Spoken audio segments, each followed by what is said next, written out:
Good morning. आज के video में हम लोग डिस्कस करेंगे आर्यभट्ट नॉलेज यूनिवर्सिटी में बीसीए फर्स्ट सेम में जो क्वेश्चन पूछे गए हैं PYQ, हम लोग प्रीवियस ईयर क्वेश्चन को डिस्कस करेंगे। सबसे पहला पार्ट में हम डिस्कस करेंगे लॉन्ग क्वेश्चन को, जो भी लॉन्ग क्वेश्चन पूछा जाता है उस क्वेश्चन को। तो आज सबसे पहला क्वेश्चन 2017, 2018 और 2022 में पूछा हुआ क्वेश्चन है। क्वेश्चन क्या है? The number of bacteria in a culture is growing at a rate of 3000 into e to the power 2t upon 5 per unit of time t. At t equals to 0, the number of bacteria was present 7500. Find the number of bacteria present at t equals to 5. मेरे पास जो question दिया हुआ है उस question में हम लोग क्या करेंगे कि हमको रेट ऑफ चेंज के बारे में बात किए हुए हैं। मान लीजिए कि ये बैक्टीरिया जो दिया हुआ है वो हम मान लिए कि कोई P, तो आपके पास dP अपॉन dt की बात कर रहा है। dP अपॉन dt कितना दिया हुआ है? 3000 e to the power 2t upon 5 ऐसा दिया हुआ।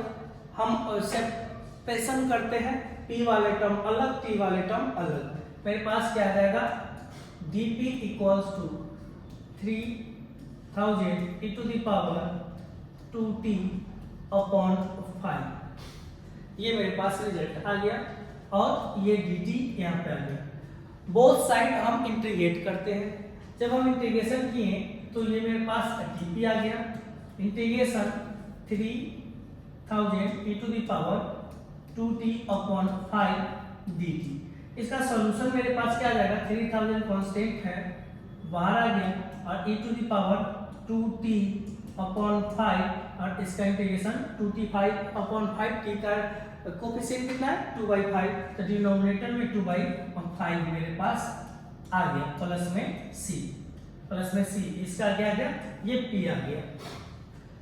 नंबर ऑफ बैक्टीरिया की बात करेंगे। अब ये वाला टर्म को काटेंगे, वैल्यू मेरे पास क्या आ गया? मेरे पास वैल्यू आ जाएगा, ये वाला टर्म से कटेगा, ये कटेगा तो ये 1500, 5 से मल्टीप्लाई करेंगे तो 75। तो P इक्वल्स टू मेरे पास 7500 e to the power 2t upon 5 plus c आ गया। अब यहाँ पे बोला कि t इक्वल्स टू 0 पे नंबर ऑफ बैक्टीरिया कितना है? 7500 है, तो हम t इक्वल्स टू 0 लिए। एट t इक्वल्स टू 0 पे नंबर ऑफ बैक्टीरिया कितना है? 7500, तो 7500 equals to 7500 e to the power 2 into 0 upon 5 plus c। e to the power 0 कुछ भी हो वो 1 होता है, तो 7500 प्लस 7500 इक्वल्स टू 7500, इसका वैल्यू 1 प्लस c, तो c बराबर मेरे पास 0 आ गया। तो मेरे पास P बैक्टीरिया कितना है? 7500 e to the power 2t upon 5। अब बोला है कि t इक्वल टू 5 पे कितना है, तो हम t इक्वल्स टू 5 पुट करेंगे तो p का value 7500 into e to the power 2 into 5 upon 5 से 5 कटा, मेरे पास रिजल्ट आ गया 7500 e स्क्वायर। ये मेरे पास बैक्टीरिया t इक्वल्स टू 5 पे है। तो ये पहला क्वेश्चन था। हमको dP/dt दिया हुआ है, वहां से हम p का वैल्यू निकाले, कांस्टेंट c, ये इसका वैल्यू पता करने के लिए हमको कंडीशन दिया हुआ है कि अगर t का वैल्यू 0 है तो p का वैल्यू 7500 है। तो बोल रहा है कि अगर t का वैल्यू 5 होगा तो कितना आपके पास बैक्टीरिया? तो 7500 इंटू e²। ये मेरा पहला क्वेश्चन था। हम दूसरा क्वेश्चन देखेंगे। दूसरा क्वेश्चन इंटीग्रेशन का है। ये 2019 और 22 में पूछा हुआ क्वेश्चन है। 2019-22 में क्वेश्चन पूछा था, find the value of integral 0 से पाई x² dx। हम ये क्वेश्चन है, इस क्वेश्चन को सॉल्व करेंगे।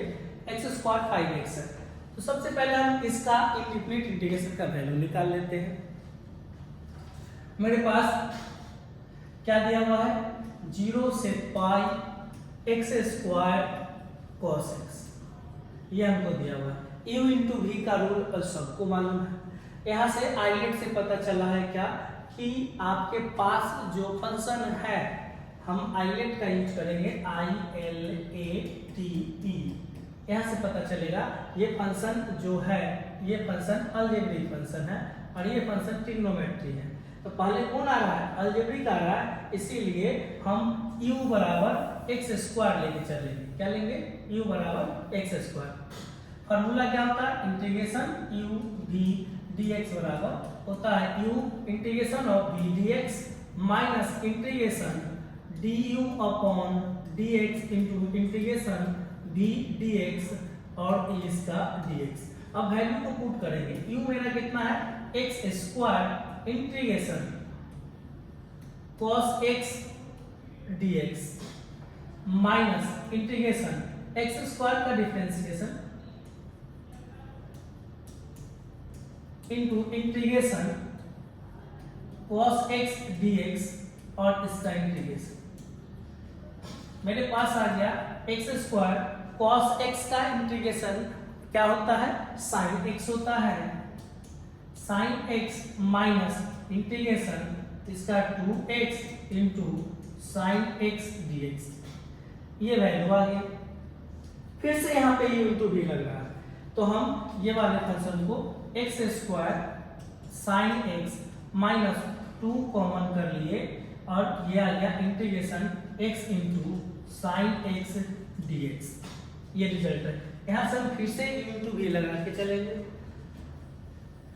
v इंटू भी लगाएंगे तो मेरे पास क्या आएगा, x square sine x minus 2, bracket start कर लेते हैं, x integration of sine x dx minus differentiation of dx upon dx into integration of sine x dx और फिर होल का dx।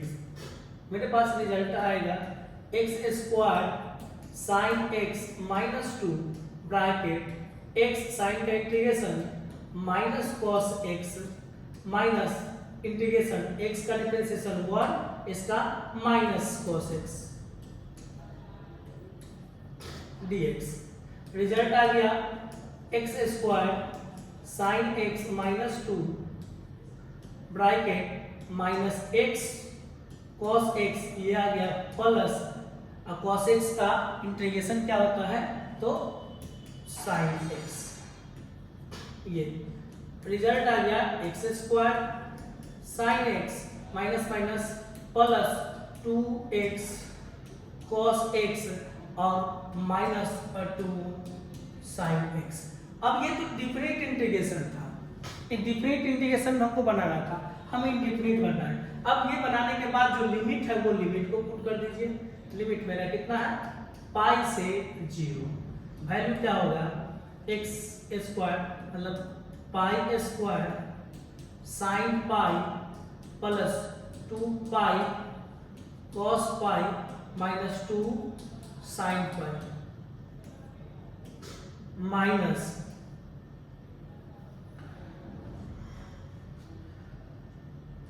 जीरो का square sine 0 plus 2 0 cos 0 minus 2 sine 0। Sine pi का value, sign 0 और sign pi का value 0 ही होता है, तो ये 0 प्लस 2 पाई और cos पाई का value minus 1 sine pi 0 minus 0, ये सारा टर्म का वैल्यू 0, तो रिजल्ट मेरे पास आया माइनस 2 पाई। क्यों, साइन 0 का वैल्यू 0 होता है, cos 0 का वैल्यू 1, लेकिन यहाँ पे 0 टर्म है, इसीलिए ये मेरा क्या आ गया, माइनस 2 पाई आ गया। ये क्वेश्चन है, आप ये लॉन्ग मेथड से हो गया, ये लॉन्ग क्वेश्चन है तो हम लॉन्ग मेथड से इसको सॉल्व किए। तो इस वीडियो में हम लोग क्या तो किए, लॉन्ग का 2 क्वेश्चन जो कि रिपीटेड बार बार ये पूछा जाता क्वेश्चन है। हम 2019-22 में ये कुछ क्वेश्चन पूछा था। आप इसी का जगह पे या एक्स स्क्वायर कॉस एक्स है तो आप एक्स स्क्वायर साइन एक्स 0 से पाई ये लेके आप सॉल्व कर सकते हैं। इसका इंटीग्रेशन क्या होता है, a इंटू बी का क्वेश्चन आप इस टाइप का ट्राई कीजिएगा, सॉल्व कीजिएगा, देन इसे रिपीट करता है, इसी टाइप का क्वेश्चन रिपीट करेगा, आप एग्जाम में अच्छी तरह से बना सकते हैं। Thank you. नेक्स्ट क्लास में हम लोग और क्वेश्चन के साथ अब मिलेंगे।